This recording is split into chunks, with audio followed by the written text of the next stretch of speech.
RMC, After Espagne. Simon Dutin. Salut tout le monde, After Espagne, le dernier numéro, il est tout beau, tout chaud, tout bueno. Comme chaque semaine, une demi-heure pour évoquer ensemble l'actualité du foot espagnol. En compagnie cette semaine de Fred Hermel, notre spécialiste foot espagnol à RMC. Salut Fred. Hola chicos, ça va Simon? Évidemment, ça va, quand je suis avec vous, moi, évidemment. Oh, mais on est ravis de t'accueillir. Hein. En compagnie de Edgar Grollo, évidemment. Ah bah oui, Mounieka. Notre correspondant RMC à Madrid. Salut Edgar. Ravi d'être avec vous, messieurs. On va passer une demi-heure ensemble à échanger, discuter, batailler, peut-être même s'engueuler, on va voir, au sujet d'un sujet clivant par excellence qui revient, allez savoir pourquoi, chaque saison, celui du Ballon d'Or. Ça vous intéresse? Vous êtes chaud? Ah oui.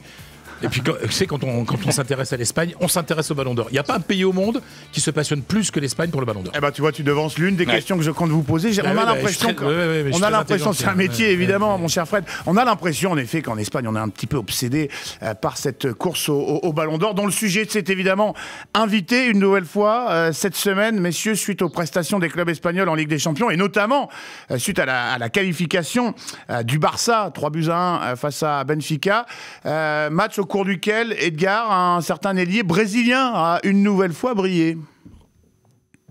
Oui, il a signé un doublé, il est encore une fois décisif, il est déjà 11 buts en Ligue des Champions, donc faut se On parle de Rafinha, évidemment. Ça veut dire qu'il est à 6 buts d'égaliser Cristiano Ronaldo qui avait signé le record all-time sur une saison de 17 buts sur une édition de Ligue des Champions, même si évidemment il y a plus de matchs cette saison. Il fait une saison tout simplement énorme, donc c'est logique évidemment que son nom soit cité, même si sur le dernier match, je pense que Pedri est le vrai métronome, le vrai meilleur joueur du Barça, et c'est souvent le cas d'ailleurs, le cas d'ailleurs, mais voilà, on en reparle là. Évidemment, les milieux de terrain sont parfois un petit peu oubliés quand on pense à ces récompenses-là.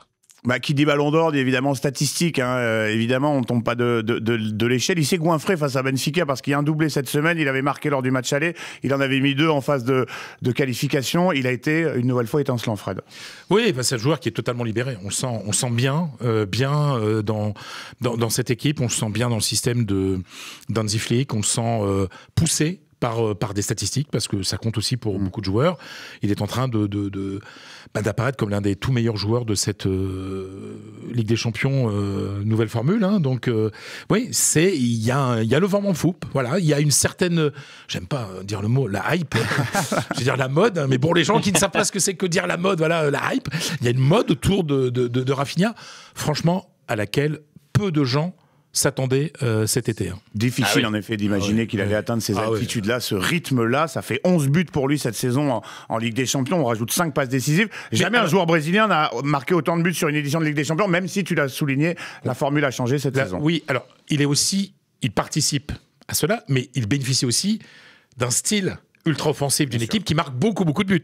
Je veux dire, c'est une équipe en Liga aussi qui éclate tout. Donc c'est quand même beaucoup plus simple de marquer des buts dans une équipe qui a une philosophie et qui a une recherche de marquer des buts, et qui en marque beaucoup, que dans une équipe à Retafe, c'est plus difficile de marquer un but qu'à Barcelone. Enfin, on va pas lui enlever de mérite, parce qu'il participe lui-même à ces scores incroyables qu'il y a dans la plupart des matchs du Barça. Alors on invite évidemment nos auditrices, nos auditeurs, nos téléspectatrices et téléspectateurs, désormais avec notre nouvelle formule en vidéo, à aller fouiller un petit peu dans nos récentes archives, parce que l'After Espagne a déjà consacré un numéro à cette montée en puissance de Rafinha. On l'avait vraiment pas imaginé, on attendait d'autres joueur dans ce Barça. Il est l'un des leaders. Vous pouvez aller vous refaire l'émission si besoin. Oui, mais on l'attendait pas, parce que à un moment on a douté de sa continuité au Barça. C'est ça, bien sûr. Il a failli être viré, tout simplement. Ouais. Voilà, c'était. On pensait qu'il pouvait sur lui il y a 3-4 ans. Hein. Ben voilà, oui. Alors déjà il y a un moment, mais malgré la bonne saison qu'il a pu faire la saison dernière, là cet été, au même titre que Lewandowski, étaient 2 joueurs qui sont majeurs en cette saison. Et les dirigeants, pour faire de l'argent, avaient peut-être imaginé les vendre. Oui. Alors tout ce que compte l'Europe d'émissions, de football, de débriefs, d'analyse de ces rencontres y est allé évidemment à cœur joie suite à la prestation du Brésilien. Et un consultant bien connu chez nous, une légende du football français, y est allé de sa bombita, petite bombe en espagnol, ça passe? Non, bombita, non. Non, ça marche pas. D'accord, allez. Vous avez la bomba, on oublie sa petite bombe. Vous la découvrez en même temps à l'écran. Rafinha mène la course au Ballon d'Or. C'est un joueur complet qui presse, défend, aide en défense, il a toutes ses qualités. Oui, ajoute-t-il, il l'amène pour ce qu'il fait en Ligue des Champions avec ses 11 buts. C'est Thierry Henry, évidemment, qui parle. Il officiait mardi soir chez les copains de CBS Sports Golazzo. Pour lui, messieurs, Rafinha, donc, grand favori à la course au Ballon d'Or devant des joueurs comme Mohamed Salah, Kylian Mbappé, j'en oublie évidemment. Est-ce que cette déclaration vous a surprise ? Oui, elle m'a un peu surprise parce qu'en général, c'est plutôt les Espagnols qui parlent du Ballon d'Or avant l'heure. Ouais. Donc, de la part de Thierry Henry, bon, il a joué au Barça. Voilà, il a passé quelques temps en Espagne. Mais oui, après, je pense qu'il est un peu tôt déjà pour en faire un favori parce qu'il y a un moment, c'est le titre qui pèse. C'est-à-dire que si le Barça gagne la Ligue des Champions et la Liga, ce qui est fort possible, en tout cas, ce qui est possible, bien entendu, que Rafinha sera un des grands favoris. Ça, c'est clair. Si le Barça ne remporte pas la Ligue des Champions et ne gagne pas la Liga, ça sera beaucoup plus compliqué. On peut même dire qu'il ne gagnera pas le Ballon d'Or si le Barça ne gagne pas l'un de ces deux titres. Edgar, ça t'a surpris cette sortie de Thierry Henry ? Elle a surpris même plus généralement en Espagne ? Non, ça me surprend pas parce que et ça surprend personne ici parce que c'est vrai que la logique actuelle, si on imagine un Barça qui gagnerait la Liga, la Ligue des Champions, il n'y a pas photo, évidemment, Rafinha doit être le Ballon d'Or, même si évidemment peut-être que certains qui ne regardent pas les matchs ou qui ont envie de le monter déjà à ce niveau-là du foot mondial diront Lamine Yamal, mais c'est pas le patron de l'attaque du Barça, le patron c'est Rafinha, et donc évidemment, mais comme dit Fred, si le Barça ne gagne pas avec des champions, ne gagne pas la Liga, on ne parlera même pas de Rafinha au moment du Ballon d'Or, donc c'est quand même tôt pour déjà désigner des favoris. C'est évidemment un consensus. Il fait une excellente saison. Tu l'as rappelé, il faudra au moins gagner un de ces gros titres majeurs pour être dans la discussion. Pardonnez ma question parce qu'on va évidemment interroger la grande histoire des oubliés du Ballon d'Or, de ces mecs qui ont fait la course en tête à un moment donné dans la saison et qui finalement ont vu le trophée leur passer sous le nez. Pardonnez ma question, je vous disais, est-ce que Rafinha, c'est suffisamment, au-delà de ses performances, de ses stats, suffisamment une star pour prétendre à un trophée pareil ? Pour moi, c'est le bémol qu'on peut mettre. Je pense que Lamine Yamal est beaucoup plus star. Bien sûr. Que Rafinha.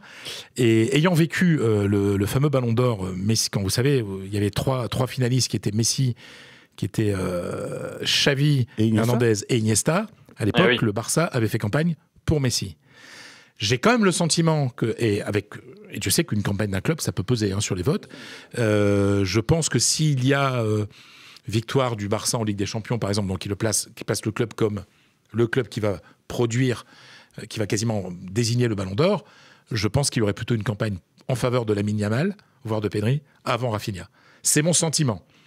Mais je pense quand même... Sur les attaquants, les stats comptent tellement que si tu compares Rafinha à Lamine Yamal, il y aura tellement pas photo que je vois pas comment Lamine Yamal peut gagner le Ballon d'Or cette année. Non, mais je parle de la campagne, moi. Je parle de la campagne du club. Qui le club mettrait en avant ? Je pense que le club mettrait plus facilement en avant, et la presse espagnole mettrait plus facilement en avant Lamine Yamal que Rafinha, qui n'est pas canterano, qui n'a pas été formé au club et qui n'est pas espagnol. Et il y a évidemment derrière tout ça des questions de marketing, de narratif, en effet, pour le fameux clubisme dont on va évidemment revenir, parce que messieurs, la question à laquelle ça nous amène, c'est celle du cadeau empoisonné. Jean de La Fontaine vous dirait que rien ne sert de partir trop tôt, de courir trop vite, il faut partir à point. Il faut que je révise mes classiques, parce que évidemment, ça nous rappelle forcément l'élection du dernier Ballon d'Or, un certain Vinicius, qui, jusqu'au jour, vous en conviendrez, de l'élection, de la remise du trophée, était largement en tête des pronostics. Finalement, le trophée lui est passé sous le nez, au profit d'un Espagnol. Mais pourtant, ça a attisé un petit peu la colère à Madrid, messieurs. Edgar, toi, tu étais aux premières loges, tu t'as baigné vraiment dedans. Hein. Non, c'est vrai que c'était vraiment un paradoxe parce que à la fois les Espagnols étaient contents de voir que Rodri gagnait, mais à la fois à Madrid on criait au scandale absolu. Alors c'était un joueur de la sélection qui l'avait gagné, mais c'est vrai que tout le monde nous avait tellement vendu Vinicius vainqueur du Ballon d'Or. Tout le monde en parlait pendant des mois et des mois. Il y avait même plus de questions à se poser à partir du moment, je pense, où il a marqué en finale de Ligue des Champions.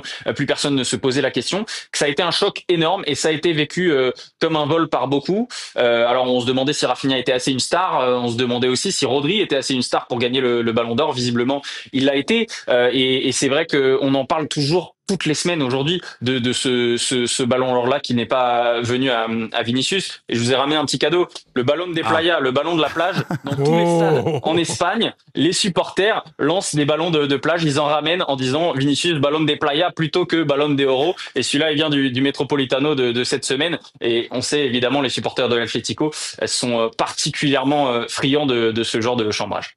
Preuve qu'on n'a pas oublié. Fred, avant de revenir avec vous sur l'attitude du Brésilien, on va se demander si cette déception, évidemment légitime, a laissé des traces sur sa saison actuelle. C'est vrai qu'en Espagne, voilà, on le disait, on fait campagne pour, et notamment dans ces deux grandes maisons, on fait campagne pour ses joueurs. Et au Real, on voulait que le Brésilien de la maison soit élu plus que l'Espagnol de la sélection. Ah bah oui. Rodri, en plus, c'est un joueur qui était à l'Atlético avant. Oui, c'est vrai. Qui joue à City.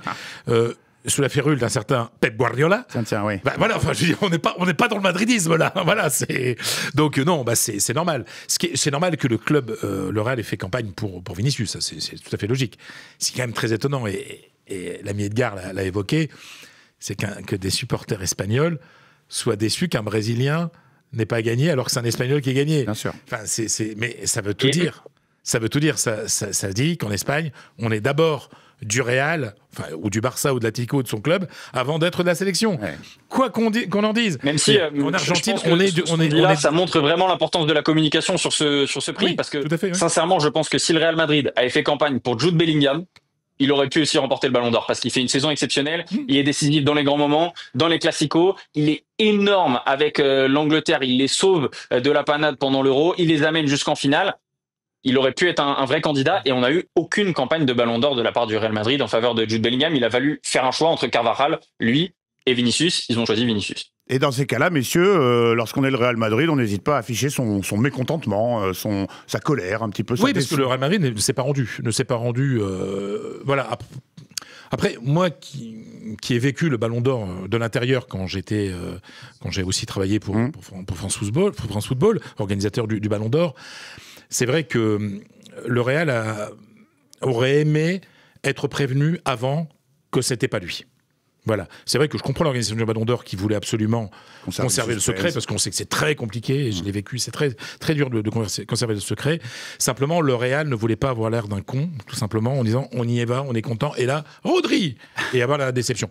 Voilà. Je pense que dans l'organisation et connaissant l'aide qu'a pu apporter très souvent le Real au Ballon d'Or, c'est-à-dire que c'est vraiment des partenariats très, très forts, parce que tout simplement, Ronaldo en gagnait tellement aussi, puis Modric, etc. Donc je pense que du côté du Real, ils auraient aimé peut-être un petit coup de fil en disant, écoutez, préparez-vous à ne pas gagner, et je pense qu'ils seraient venus, peut-être en moins grand nombre. Oui. Au moins, on aurait envoyé quelqu'un. Leur absence n'aurait pas été aussi flagrante.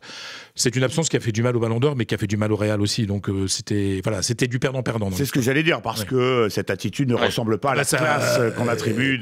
Oui, mais ça faisait un peu loser, quoi. Voilà, c'est tout. Voilà. Hein, on va remonter ensemble.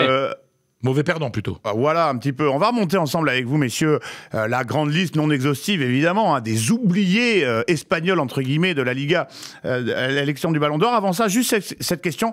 Est-ce que cette déception pour Vinicius, elle a laissé des traces ? Vous me voyez venir, on le sent très agacé en ce moment sur le terrain, parfois pas concerné, il s'est fait gronder par Bellingham là mercredi soir lors du match retour face au Real. Est-ce que face à l'Atlético, est-ce que selon vous, il a digéré ? Est-ce qu'il est frustré par autre chose, par ça ? Est-ce qu'il est passé à autre chose ? On va dire que ça n'a pas aidé. C'est un joueur qui est psychologiquement assez fragile, on le voit, qui a une manière de se motiver qui est parfois très énervante pour les autres. C'est quelqu'un qui se parle beaucoup à lui-même, donc on a l'impression qu'il insulte des gens. Non, enfin, il se parle beaucoup à lui-même, il râle beaucoup, c'est sa manière d'être. Et je pense que la frustration qui était énorme de ne pas avoir le Ballon d'Or, ça n'a pas aidé au travail qui est fait au sein du club, je peux vous le dire, et le staff technique, avec Carlo Ancelotti, avec Davide Ancelotti, son fils.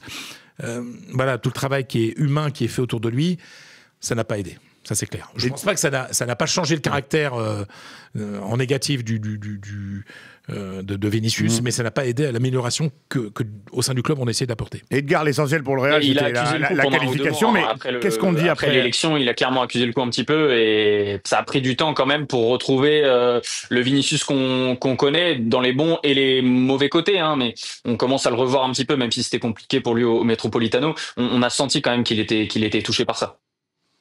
Alors Vinicius, messieurs, n'est pas le premier, il est le dernier des joueurs du Real à avoir été oublié, entre guillemets, par l'élection du Ballon d'Or. Fred, je me tourne naturellement vers toi. Celui qui vient en tête en premier dans cette liste des oubliés, c'est Raúl González Blanco, la légende du Real, qui n'a jamais soulevé le Ballon d'Or. Quelle culture!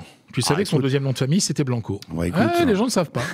Bravo, je te félicite. Je te remercie, Fred. Alors, mais vraiment, c'est un truc qui est resté pendant des années. Quand je vivais en Espagne, c'était tout le temps. Moi, je me souviens d'un Ballon d'Or à Ronaldo Nazario, donc c'est en 2002, après la victoire du Brésil.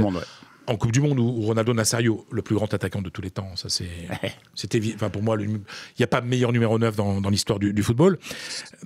Ronaldo Nazario reçoit le Ballon d'Or à l'époque, c'était pas une cérémonie, c'était dans un théâtre, etc. C'était sur la pelouse du stade où jouait le joueur. Avant une rencontre, et donc, grand directeur de France Football, Gérard Ernaud, qui remet à Ronaldo Nazario, qui est joueur du Real, donc, avec le maillot blanc, le Ballon d'Or. Et là, le peuple du Bernabéu chante Raúl. C'est-à-dire qu'un de ces joueurs, Ronaldo Nazario, qui est star mondial, reçoit le Ballon d'Or et le public chante Raúl. C'est dire si ça a marqué les esprits que Raúl n'ait jamais le Ballon d'Or. Même moi, il me l'a dit. Je me souviens, c'était un Ballon d'Or de Cristiano Ronaldo. On revenait en avion, donc j'étais avec les joueurs du Real, les anciens qui participent à la cérémonie. J'étais dans l'avion de retour et Raúl me dit quand même, faudrait que tu le dises, demande à tes copains de France Football pourquoi ils me l'ont jamais donné le Ballon d'Or.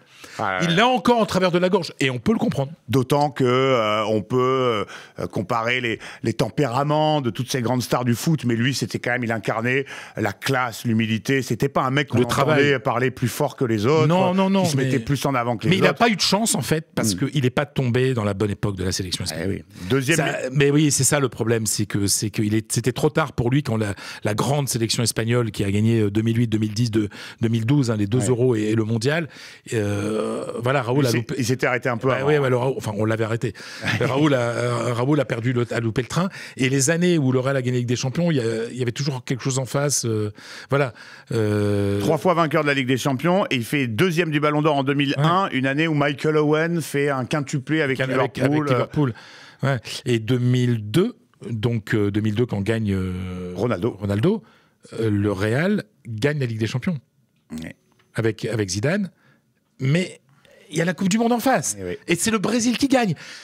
Le Brésil qui gagne la Coupe du Monde, ça marque plus les esprits qu'une Ligue des Champions. Donc il n'a pas eu de chance. Grand oublié, donc, Raúl González Blanco, qui reste donc une institution, comme on dit. Et qui est l'entraîneur de l'équipe B du Real, du Castilla. Tout à fait, qui est revenu évidemment à la Maison Blanche.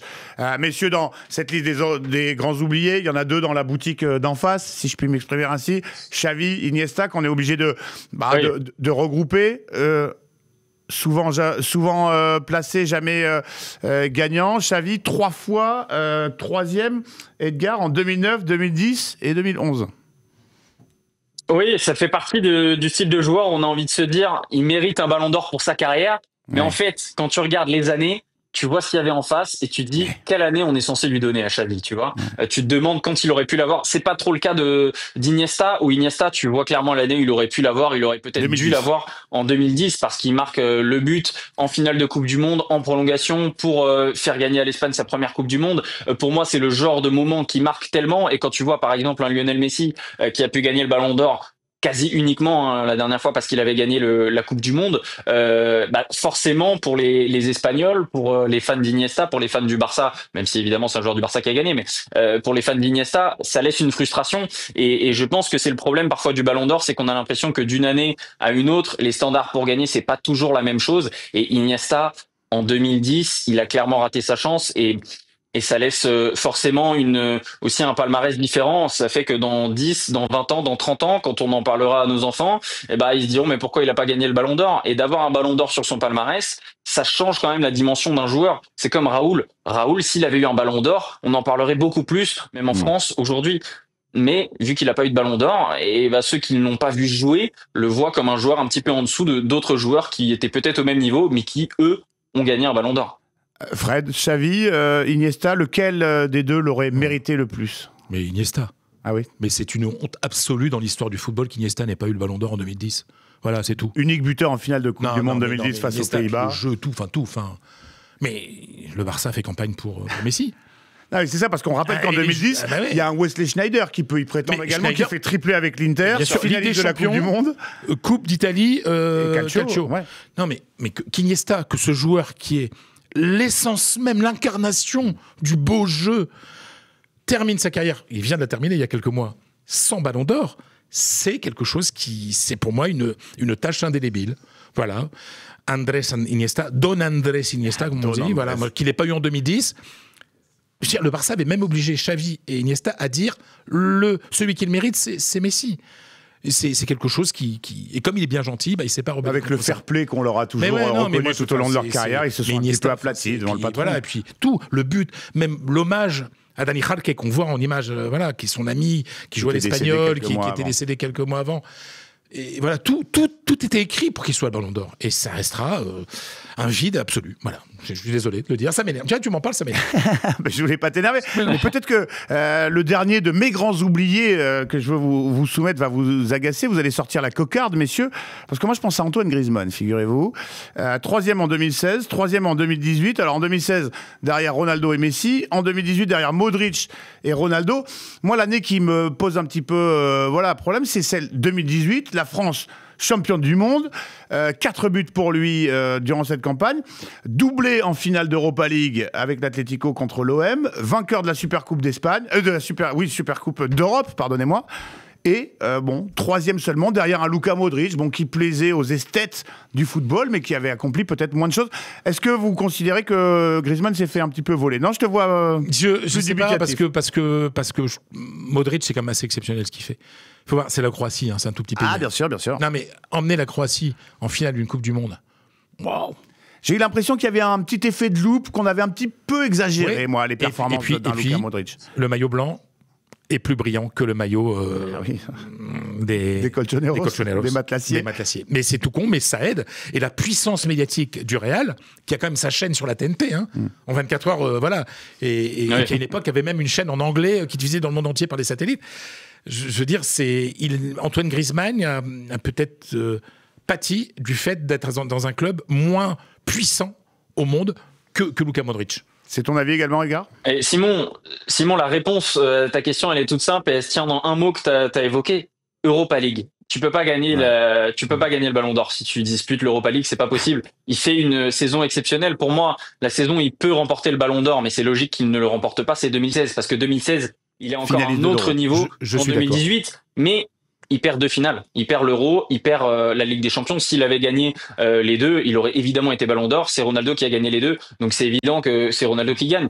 Maintenant, en 2018, pour moi, je suis même pas sûr que ce soit Luka Modric qui le mérite. Je suis très content qu'il ait gagné parce que effectivement, quand on aime le football, on adore Luka Modric et c'est un joueur qu'on aime tous. Mais est-ce que on peut dire que Luka Modric était le meilleur joueur du monde? Pour moi, non, parce que pour moi, c'était pas le meilleur joueur de son équipe. Et pour moi, Cristiano Ronaldo peut gagner le Ballon d'Or cette année-là. Et c'est toujours la question. Est-ce qu'on récompense le meilleur joueur du monde ou celui qui a la plus belle saison? Si on récompense celui qui a la plus belle saison, peut-être qu'on récompense Luka Modric. Mais Cristiano Ronaldo, il marque 15 buts cette saison-là en Ligue des Champions. Il est ultra décisif. C'est le leader de cette équipe qui gagne la Ligue des Champions. Je pense que Griezmann n'était pas au niveau cette saison-là de ces deux joueurs-là. Oui, mais Cristiano commet l'erreur de partir, de provoquer son départ du Real après avoir remporté la 3e Ligue des Champions de suite. Et en fait, son départ par la petite porte du Real a pesé, je pense, sur les votes aussi. Son image a été cornée par cela. Messieurs, très rapidement, on va revenir à l'actualité. Vraiment en un mot, soyez concis. Est-ce que Kylian Mbappé peut y prétendre cette saison? Est-ce que d'abord, Edgar, on en parle? Est-ce que c'est quelque chose qui revient dans les médias espagnols? Oui, évidemment. Je pense que dernier Rafinha, c'est le deuxième favori au Ballon d'Or. Ça paraît dingue, mais quand on joue au Real Madrid, quand on a l'occasion de mettre des triplés en Mondiovision face à Manchester City, on est forcément l'un des favoris pour le Ballon d'Or. Fred, tu souscris? Si le Real Madrid gagne la Ligue des Champions, ce qui sera très très difficile, Kylian Mbappé a 99% de chances d'être au Ballon d'Or. Bon, bah voilà, efficace. T'as dit concis. Je vous remercie. Moi, j'oublie, hein, tu sais. Je vous remercie, messieurs. Et bah, du coup, il vous reste 30 secondes pour donner un nom, peut-être, chacun d'un oublié qui aurait pu aller être convié à un éventuel Ballon d'Or ou un Franck Ribéry. Franck Ribéry, oui, qui à l'époque du Bayern, on se souvient de la C'était pas rien quand même. Légitime. Fantastique, Franck Ribéry. On se souvient de cette détresse, cette tristesse. Edgar, un nom? Je vais vous dire le nom le plus évident, hein. Robert Lewandowski. C'est ahurissant qu'il n'ait pas eu de Ballon d'Or puisqu'il aurait dû l'avoir en 2020. Il y a eu le L'année du Covid. Il aurait dû, mais il n'y a pas eu de Ballon d'Or cette année. Bon, on peut le regretter. Messieurs, il me reste à vous remercier. Avec grand plaisir, c'était top. Cet épisode, on se régale tu reviens comme chaque semaine. Ah bah c'est sympa, ça me fait plaisir. L'épisode est évidemment retrouvé sur toutes les plateformes sérieuses de streaming, sur le site RMC, le site rmcsport.fr. La Sphère Espagne revient évidemment la semaine prochaine, en même temps que Nicolas Villas, le taulier. Mais vous le savez, mon cher Fred, il n'y a pas que le foot dans la vie. La littérature, c'est super aussi, il ne faut pas avoir peur. Les livres RMC, cette semaine, c'est une star des stars. On lit quoi? On en parle avec qui? Jérôme Garcin. Je dis ça toutes les semaines, Fred. Bah ouais, mais c'est Jérôme Garcin et c'est mon idole. Ouais, j'en profite, j'ai invité mon idole, Jérôme Garcin, qui a écrit un livre extraordinaire sur les écrivains pendant l'occupation, les héros et les salauds. Et les livres RMC à retrouver évidemment également chaque semaine en podcast. Merci pour votre fidélité, vive le foot et à bientôt pour l'After Espagne. Salut. RMC After Espagne.